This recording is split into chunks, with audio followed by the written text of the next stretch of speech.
ஸ்ரீ வெங்கடாச்சல மாஹாத்மியம் 21ஆம் அத்தியாயம். ஆகாச கங்கையின் மகத்துவம். பிராமண ராமானுஜரின் அத்தியாயம். குறிப்பு: இந்த ராமானுஜர் விசிஷ்டாத்வைத்த வேதாந்த பள்ளியின் நிறுவனரிடமிருந்து வேறுபட்ட ஒரு புராண நபராவார். ராமானுஜர் என்ற தனிப்பட்ட பெயர் கிபி 11 மற்றும் 12ஆம் நூற்றாண்டுகளில் தமிழ்நாட்டில் பிரபலமாக இருந்தது. இது இந்த மாஹாத்மியம் இருந்த காலத்திற்கு சில துப்புக்களை தரக்கூடும். ஸ்ரீ சூத்தமா முனிவர் கூறினார்: துறவிகளே, நைமிச வனத்தில் வசிக்கும் அனைவருக்கும் ஆகாச கங்கை தீர்த்தத்தின் மகத்துவத்தை நான் கூறுவேன். ஆகாச கங்கைக்கு அருகில் ராமானுஜர் என்று அழைக்கப்படும் பகவான் ஸ்ரீ மகாவிஷ்ணுவின் ஒரு குறிப்பிட்ட பக்தர் தவம் செய்தார். அவர் அனைத்து வேதங்களின் உள்ளடக்கங்களிலும் வல்லவராக இருந்தார். அவர் தனது அனைத்து புலன்களையும் வென்றிருந்தார். அவர் ஒரு நல்ல ஆன்மாவாக இருந்தார். அவர் ஆச்சாரியர்களின் அறிவுரைகளை நெருக்கமாக பின்பற்றினார். கோடை காலத்தில் அவர் 5 நெருப்புகளின் நடுவில் அமர்ந்து பகவான் ஸ்ரீ மகாவிஷ்ணுவின் தியானத்தில் ஈடுபட்டார். அவர் 8 எழுத்துக்கள் கொண்ட மந்திரத்தை, பிரணவத்துடன் கூடிய நமோ நாராயணாய மந்திரத்தை மீண்டும் மீண்டும் கூறி தனது மனதில் ஜனார்த்தனரை தியானித்தார். மழை காலத்தில் அவர் திறந்த வானத்தின் கீழ் இருந்தார்.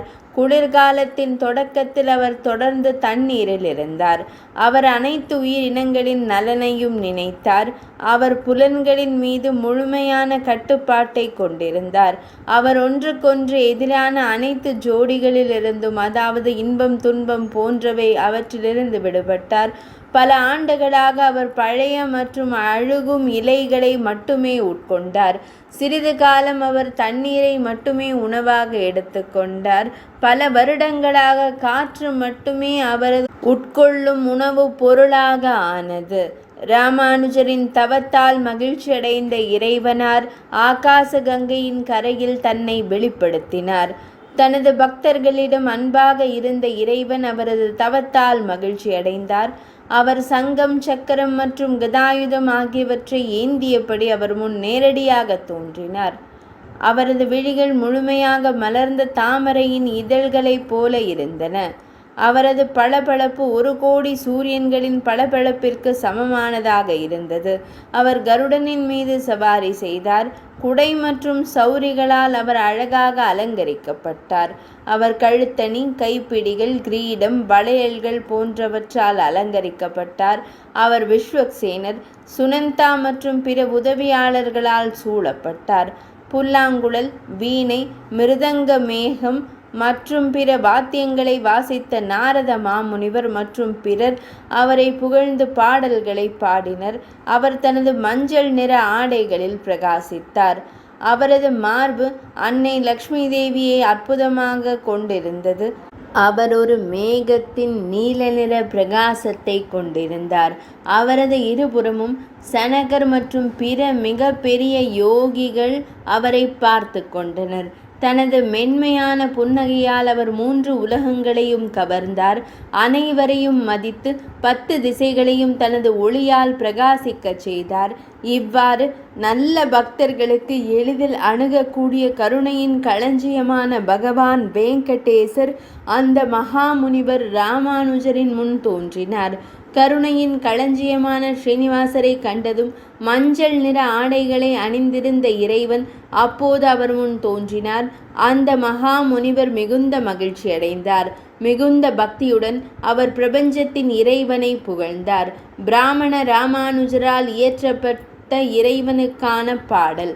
ராமானுஜர் பிரார்த்தனை செய்தார்: சங்கம், சக்கரம் மற்றும் கதாயுதத்தை ஏந்திய தேவர்களின் அதிபதிக்கு வணக்கம். நித்தியமான தூய்மையான வேங்கடத்தின் அதிபதிக்கு வணக்கம். பக்தர்களின் வேதனையை நீக்குபவருக்கு வணக்கம். ஹவ்ய மற்றும் கவ்ய வடிவத்தை கொண்ட உங்களுக்கு வணக்கம். பிரபஞ்சத்தின் படைப்பு, உணவு மற்றும் கலைப்பிற்கு காரணமான 3 வடிவங்களை கொண்ட உங்களுக்கு வணக்கம். மிகப்பெரிய இறைவனுக்கு வணக்கம். மிகுந்த அருளும் மிகுதியும் கொண்ட இறைவனுக்கு வணக்கம். லக்ஷ்மியின் இறைவனுக்கு, தேவி லக்ஷ்மியின் நாயகனுக்கு, படைப்பாளருக்கு வணக்கம். அவரது விழிகளுடன் சூரியன் மற்றும் சந்திரனுடன் இறைவனுக்கும் வணக்கம். பிரம்மதேவரும் மற்றவர்களும் வணங்கும் தங்களுக்கு மரியாதையுடன் வணக்கம்.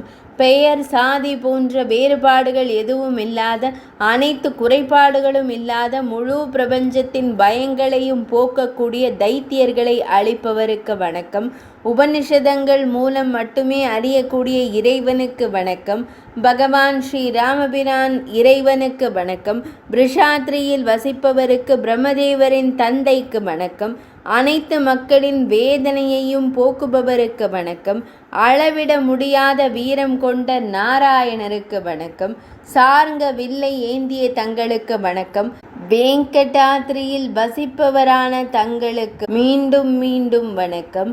ஸ்ரீனிவாசரை புகழ்ந்து பாடிய பிறகு பிரபஞ்சத்தின் குருவான வேங்கடத்தின் அதிபதி சிறந்த பிராமணரான ராமானுஜர் மௌனமாக இருந்தார். அந்த உன்னத ஆன்மாவின் இந்த புகழை கேட்டதும் செவிகளுக்கு இன்பமாக வேங்கடாச்சலத்தின் அதிபதி புகழ்ந்துரைக்கப்பட்டபடி ஆழ்ந்த திருப்தியை அடைந்தார். மகிழ்ச்சி அடைந்த பகவான் சௌரிராஜர் தனது 4 திருக்கரங்களால் முனிவரை தழுவி வரம் தேர்ந்தெடுக்கப்படட்டும். பெரிய முனிவரே, உங்கள் தவம், புகழ்ச்சி மற்றும் வணக்கத்தில் நான் மகிழ்ச்சி அடைகிறேன். நான் தங்களுக்கு வரங்களை வழங்குபவராக இங்கு வந்துள்ளேன் என்று கூறினார். பிராமண ராமானுஜர் இறைவனிடம் வைக்கும் வேண்டுகோள். ராமானுஜர் கூறினார், நாராயணரே, ராமரின் தலைவரே, ஸ்ரீனிவாசரே, பிரபஞ்சத்தை போன்றவர்களே, ஜனார்த்தனரே, பிரபஞ்சத்தையே உங்கள் வசிப்பிடமாக கொண்டவரே, கோவிந்தரே, நரகனை கொன்றவரே, தங்களை கண்டு நான் திருப்தியடைந்து ஆசீர்வதிக்கப்பட்டேன். வேங்கடாத்ரியின் முகடு ரத்தினமே, நல்லொழுக்க இயல்புடையவர்கள் உங்களை வணங்குகிறார்கள். ஏனென்றால் நீங்கள் அறத்தின் பாதுகாவலர். பவா சிவபெருமான் அல்லது பிரம்மதேவர் அறியாத, 3 வேதங்களும் அறியாத பரம ஆத்மாவான தம்மை நான் அறிவேன். தம்மை விட வேறு என்ன பெரியது?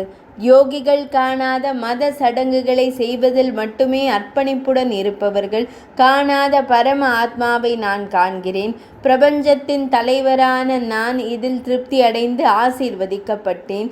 ஜனார்த்தனரை யாருடைய பெயரை நினைவு கூர்ந்தாலும் மிகப்பெரிய பாவங்களை செய்த மனிதர்கள் முக்தியை அடைகிறார்கள். உங்கள் தாமரை போன்ற பாதங்களுக்கு எனது பக்தி உறுதியாகவும் நிலையானதாகவும் இருக்கட்டும். இறைவன் விவரித்தபடி ஆகாச கங்கையில் புனித நீராடும் நல்ல நேரம். ஸ்ரீ பகவான் கூறலானார், மிகுந்த அறிவுள்ள ராமானுஜரே, என் மீதான தங்களின் பக்தி உறுதியாகவும் நிலையானதாகவும் இருக்கட்டும். பிராமணரே, என்னுடைய இன்னொரு கூற்றை கேளுங்கள். சூரியன் சித்திரை நட்சத்திரத்துடன் மேஷ ராசிக்கு இடம்பெயரும் நேரத்திலோ அல்லது ஆகாச கங்கையில் முழு நிலவு நாளிலோ புனித நீராடும் மக்கள் திரும்ப முடியாத உயர்ந்த இடத்தை அடைகிறார்கள். பிராமண ராமானுஜரே, நீங்கள் வியத் கங்கைக்கு, அதாவது ஆகாச கங்கைக்கு அருகில் இருக்கிறீர்கள். கர்மங்களின் பலனை அனுபவிக்க தொடங்கிய இந்த உங்கள் உடல் அழியும் போது நீங்கள் எனது வடிவத்தை, அதாவது சாரூபிய வகை விடுதலையை அடைவீர்கள். அதிக பேச்சு என்ன பயன்? வியத் கங்கையில் புனித நீரில் புனித நீராடும் அனைவரும் சிறந்த பாகவதர்கள், இறைவனின் பக்தர்கள், முனிவர்களின் சிறந்தவரே. இதில் எந்த ஐயமும் இருக்க தேவையில்லை. ராமானுஜர் கூறினார், பாகவதர்களின் பண்புகள் என்ன? அவர்கள் எந்த செயல்களால் அறியப்படுகிறார்கள்? நான் மிகவும் ஆர்வமாகவும் தீவிரமாகவும் இருப்பதால் இதனை கேட்க விரும்புகிறேன். இறைவன் விவரிக்கும் பாகவதர்களின் பண்புகள். பகவான் ஸ்ரீ வெங்கடேசர் கூறினார், பாகவதர்களின் பண்புகளை கேளுங்கள். சிறந்த முனிவர் கோடிக்கணக்கான ஆண்டுகளில் கூட அவர்களின் சக்தியை விவரிக்க இயலாது. விரோதம் மற்றும் பொறாமை இல்லாதவர்கள், ஞானமுள்ளவர்கள், அமைதியானவர்கள், மோசமான ஆசைகளிலிருந்து விடுபட்டவர்கள் மற்றும் அனைத்து உயிரினங்களின் நலனை விரும்புபவர்கள் உண்மையில் சிறந்த பாகவதர்கள். அவர்கள் ஒருபோதும் மற்றவர்களுக்கு உடல் ரீதியாகவும் வாய்மொழியாகவும் மன ரீதியாக நேரடியாகவும் துன்பம் கொடுக்க மாட்டார்கள். அவர்கள் வழக்கமான பரிசுகளை ஏற்றுக்கொள்வதையும் சொத்துக்களை வைத்திருப்பதையும் தவிர்க்கிறார்கள். அவர்கள் உண்மையில் சிறந்த பாகவதர்கள்.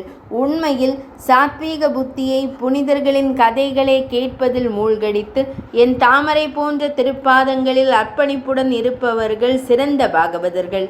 பெற்றோருக்கு சேவை செய்பவர்கள், கடவுள்களை வழிபடுவதில் ஈடுபடுபவர்கள், தெய்வீகத்தை விரும்புபவர்கள் மற்றும் தெய்வீக வழிபாட்டை கண்டு மகிழ்ச்சி அடைபவர்கள் உண்மையில் சிறந்த பாகவதர்கள். மத மாணவர்களுக்கும் துறவிகளுக்கும் உண்மையாக சேவை செய்பவர்கள் மற்றும் மற்றவர்களை ஒருபோதும் கண்டிக்காதவர்கள் உண்மையில் சிறந்த பாகவதர்கள். எப்போதும் மற்றவர்களின் நலனுக்கு உகந்த வார்த்தைகளை பேசுபவர்கள், மற்றவர்களின் நல்ல குணங்களை ஏற்றுக்கொள்பவர்கள் மற்றும் பாராட்டுபவர்கள் உலகில் சிறந்த பாகவதர்கள். அனைத்து உயிரினங்களையும் தங்கள் சுயமாக பார்க்கும் எதிரிகள் மற்றும் நண்பர்களிடம் சமமாக நடந்து கொள்பவர்கள் உண்மையில் அதாவது என்று கூறப்படும் பாகவதர்களாக நினைவு கூறப்படுகிறார்கள். தர்மசாஸ்திரங்களை, சட்டங்கள் மற்றும் நெறிமுறைகளை விளக்குபவர்கள், உண்மையுள்ள கூற்றுகளுக்கு அர்ப்பணிப்புடன் இருப்பவர்கள், அவற்றிற்கு சேவை செய்பவர்கள் உண்மையில் சிறந்த பாகவதர்கள். புராணங்களை விளக்குபவர்கள், அவற்றை கேட்பவர்கள் மற்றும் புராணங்களின் விளக்கங்களுக்கு அர்ப்பணிப்புடன் இருப்பவர்கள் உண்மையில் சிறந்த பாகவதர்கள். பசுக்களுக்கும் பிராமணர்களுக்கும் தொடர்ந்து சேவை செய்பவர்கள் மற்றும் புனித யாத்திரைகளில் அர்ப்பணிப்புடன் இருப்பவர்கள் உண்மையில் சிறந்த பாகவதர்கள். மற்றவர்களின் செழிப்பில் மகிழ்ச்சி அடைபவர்களும் பகவான் ஸ்ரீஹரியின் நாமங்களை கூறுவதில் அர்ப்பணிப்புடன் இருப்பவர்களும் உண்மையில் சிறந்த பாகவதர்கள், சிறந்த பக்தர்கள். பூங்காக்கள் மற்றும் தோட்டங்களை வளர்ப்பதிலும் மேம்படுத்துவதிலும் ஈடுபடுபவர்கள், ஏரிகளை பராமரிப்பவர்கள் மற்றும் கிணறுகள் மற்றும் ஏரிகளை கட்டி தோண்டுபவர்கள் உண்மையில் சிறந்த பாகவதர்கள். பெரிய நீர்த்தேக்கங்களை உருவாக்குபவர்கள், தெய்வங்களுக்கு ஆலயம் கட்டுபவர்கள், காயத்ரி மந்திரத்தை ஜபிப்பதில் ஈடுபடுபவர்கள் உண்மையில் சிறந்த பாகவதர்கள். பகவான் ஸ்ரீஹரியின் நாமங்களை கேட்டு மகிழ்ச்சி அடைபவர்கள், பகவான் ஸ்ரீஹரியின் நாமங்களை கேட்டு மகிழ்ச்சி அடைந்து தங்கள் உடலின் முடியை பெறுபவர்கள் உண்மையில் சிறந்த பாகவதர்கள். புனித துளசி செடிகளின் படுக்கையை கண்டு தலை குனிந்து வணங்குபவர்கள் மற்றும் புனித துளசியின் ஒரு சிறிய துண்டை காதுகளில் வைப்பவர்கள் உண்மையிலேயே சிறந்த பாகவதர்கள். புனித துளசியின் நறுமணத்தை சுவாசிப்பதில் மகிழ்ச்சி அடைபவர்களும் அதன் வேரிலிருந்து எடுக்கப்பட்ட சேற்றை தாங்களே பூசிக்கொள்பவர்களும் உண்மையில் சிறந்த பாகவதர்கள். தங்கள் வாழ்க்கை நிலைக்கு விதிக்கப்பட்ட வாழ்க்கை நடத்தையில் ஈடுபடுபவர்களும் விருந்தினர்களை வணங்குபவர்களும் வேத வசனங்களின் அர்த்தங்களை விளக்குபவர்களும் உண்மையில் சிறந்த பாகவதர்கள். தங்களுக்கு தெரிந்த வேதங்களை மற்றவர்களுக்கு விளக்குபவர்களும் எல்லா இடங்களிலும் நல்லொழுக்கங்களை பாராட்டுபவர்களும் உண்மையில் சிறந்த பாகவதர்கள். நீர் தானம் செய்வதில் ஈடுபடுபவர்கள், உணவு தானம் செய்வதில் ஈடுபடுபவர்கள் மற்றும் 11வது சந்திர நாளில் அதாவது ஏகாதசி நாளின் புனித சடங்குகளில் அதாவது 11வது சந்திர நாளில் விரதம் போன்றவை அர்ப்பணிப்புடன் இருப்பவர்கள் உண்மையில் சிறந்த பாகவதர்கள். பசுக்களை தானமாக கொடுப்பதில் ஈடுபடுபவர்கள், கன்னி பெண்களை திருமணம் மூலம் கொடையாக கொடுப்பதில் ஈடுபடுபவர்கள் மற்றும் எனக்காக செயல்களில் ஈடுபடுபவர்கள் உண்மையில் சிறந்த பாகவதர்கள். என் மீது மனம் பதிந்தவர்கள், என் பக்தர்கள், என் வழிபாட்டை செய்ய ஆவலுடன் விரும்புபவர்கள், என் நாமங்களை நினைவில் கொள்வதில் மூழ்கி இருப்பவர்கள் உண்மையில் சிறந்த பாகவதர்கள். அதிக பேச்சு எதற்கு பயன்? நான் தங்களுக்கு சுருக்கமாக கூறுகிறேன். நல்ல செயல்களுக்காக பாடுபடுபவர்கள் உண்மையில் சிறந்த பாகவதர்கள். பாகவதர்களான அந்த பிராமணர்களில் சிலர் இங்கே மகிமைப்படுத்தப்பட்டுள்ளனர். நூற்றுக்கணக்கான கோடி ஆண்டுகளாக என்னால் கூட அவர்களை விவரிக்க முடியாது. உயர்ந்த மகத்துவம் கொண்ட ராமானுஜரே, மிகவும் புத்திசாலியே, என் பக்தர்களின் பண்புகளை தங்கள் மீதுள்ள அன்பு மற்றும் பாசத்தால் பேசப்பட்டுள்ளன. என் பக்தன் ஸ்ரீ சூதர் கூறினார், இவ்வாறு பிராமணர்களே, சௌனகர்களே மற்றும் பராக்கிரமம் கொண்ட மற்றவர்களே, ரிஷப மலையில் அதாவது பிருஷாத்ரியில் உள்ள வியத் கங்கை தீர்த்தத்தின் சிறந்த மகத்துவம் தங்கள் அனைவருக்கும் கூறப்பட்டுள்ளது. 21ஆம் அத்தியாயம் இனிதே நிறைவடைந்தது.